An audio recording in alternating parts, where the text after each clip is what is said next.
এই লেসনে আমরা আলোচনা করব হচ্ছে যে ভিডিও ট্রানজিশন কিভাবে কাজ করে। তো অ্যাডোবি প্রিমিয়ার প্রোতে যাওয়া যাক।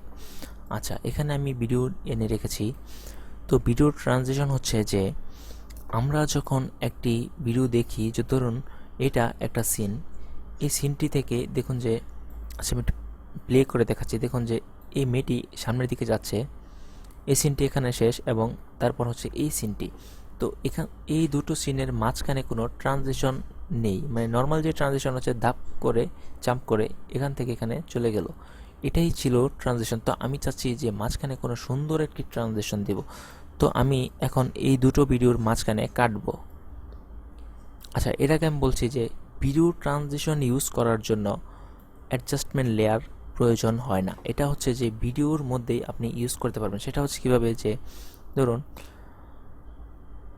এই আমি সামনে গেলাম। আচ্ছা, আমি কিবোর্ড থেকে যাচ্ছি একটি ফ্রেম করে। হ্যাঁ, এই জায়গাটাই হচ্ছে ট্রানজিশন। তো এই দুটোর মাঝখানে আমি কাটবো। এখানে আমি রেজর টুলস নিয়ে মাঝখানে কেটে দিলাম। তো দেখুন যে এই এতটুকু আমার একটি সিকোয়েন্স, এটুকু হলো আমার আরেকটি সিকোয়েন্স, সরি সিন। এটুকু আমার একটি সিন, এটুকু আমার আরেকটি সিন। এখানে হচ্ছে যে এখানে শেষ হওয়ার পর এখানে ধাপ করে চলে যাচ্ছে। তো আমি চাচ্ছি যে মাঝখানে কাটার পর এখানে একটি ট্রানজিশন দিব। তো ইফেক্টে যাব। এতক্ষণ আমরা দেখছিলাম যে ভিডিও ইফেক্ট, এখন দেখুন যে ভিডিও ইফেক্টের নিচে ভিডিও ট্রানজিশন নামে একটি অপশন আছে। এখানে ভিডিও ট্রানজিশনে যাওয়ার পর দেখুন যে 3D মোশন, তারপর ডিজলভ, ইরিস, পেজ পিল, অনেকগুলোই অপশন আছে। তো আমি প্রথমে 3D মোশনে ঢুকবো। তারপর এখান থেকে একটি আমি অ্যাপ্লাই করব। এই কিউব স্পিনটি ধরে আমি এই দুটো কাটার, মানে ফুটেজ যে কাটলাম, এই দুটোর মাঝখানে যখন নিয়ে আসবো, ছেড়ে দিব। দেখুন আমি একটু জুম করে দেখাচ্ছি কি হলো। দেখুন যে এখানে আমার ভিডিওটি এই, আর এখানে হলো এই, আর মাঝখানে যে ইফেক্টটি হলো কিউব স্পিনের, এটা হলো দেখুন যে আমি যখন এখানে পাস করছি, দেখুন কি হলো। এই সেমভাবে হচ্ছে আমার ভিডিওটি চেঞ্জ হলো। তাহলে আমি প্লে করে দেখাচ্ছি। দেখলেন তো, এইভাবে হচ্ছে আমার এই ভিডিওটি একটি ট্রানজিশন হলো। তার মানে এটাকে যখন চেঞ্জ করে পরের সিনে যাচ্ছি, আমি যাচ্ছি হলো এইভাবে। তো এটা যদি আমি এখন আমি চাচ্ছি কি যে আরও আগে থেকেই, যে ঠিক এই জায়গা থেকে এই ইফেক্টটি শুরু হোক। এটাকে আমি ইফেক্টটি এভাবে ধরবো, ধরে এইভাবে টান দিয়ে বড় করে দিব। তাহলে দেখুন যে ইফেক্টটি আমার ঠিক এখান থেকে শুরু এবং এই পর্যন্ত শেষ। তো এটা তো আমি এই দুইটি ফুটেজের মাঝখানে দিলাম। ইফেক্টটি আমি চাইলে এই এই ফুটেজে না ইউজ করে শুধু এই ফুটেজেও ইউজ করতে পারি। সেটা কিভাবে, যে আমি এটা যখন নিয়ে আসবো, এই মাঝখানে না দিয়ে আমি দিব প্রথমে, অথবা দিব এই ভিডিওতে। তো আমি এটা প্রথমে দিচ্ছি। প্রথমে দিলে দেখুন যে কাজটি হয়, যে এই ভিডিওটি এভাবে ট্রানজিশন হয়ে এই পর্যন্ত এসে শেষ এবং পরে এটা।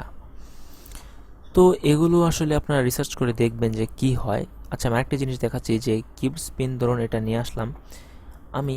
এখানে যদি এই কিউব স্পিনের মধ্যে, এটা তো ফুটেজ, এটাও ফুটেজ, আর যদি কিউব স্পিনে ক্লিক করি, দেখুন এখানে একটি অপশন চলে আসলো যে আমার ইফেক্ট কন্ট্রোলের মধ্যে। দেখুন এখানে আমার এই ফুটেজ, আর এই ফুটেজের মাঝখানে হচ্ছে এখানে আমার যেই ইফেক্টটি, সেটা আমি এখান থেকেও চাইলে এভাবে ধরে এদিকে, তারপর আপনার এইদিকে, এদিকে এভাবে বাড়িয়ে কমিয়ে, তারপর আগে পিছু করে আমি এই ইফেক্টটি চেঞ্জ করতে পারি। তো এটাই ছিল ট্রানজিশন। আমি এটা ডিলিট করলাম, ট্রানজিশনটি ডিলিট করে আমি এখান থেকে আরেকটি ট্রানজিশন ইউজ করে দেখব কি হয়। এটা হলো যে এখান থেকে এইভাবে ট্রানজিশনটি হলো। তারপর আমি এখান থেকে এই ডিসলভে গিয়ে এই অ্যাডিটিভ ডিসলভটি এটা দিব। এটা হলো এই লাইট হয়ে চেঞ্জ হয়ে গেল।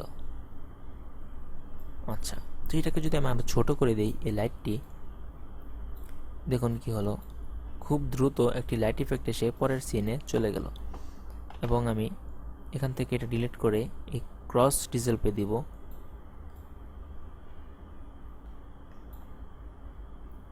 আচ্ছা, এটা কোনো কাজ করছে না। আচ্ছা, ডিপ টু ব্ল্যাক এটা দিয়ে দেখি কি হয়।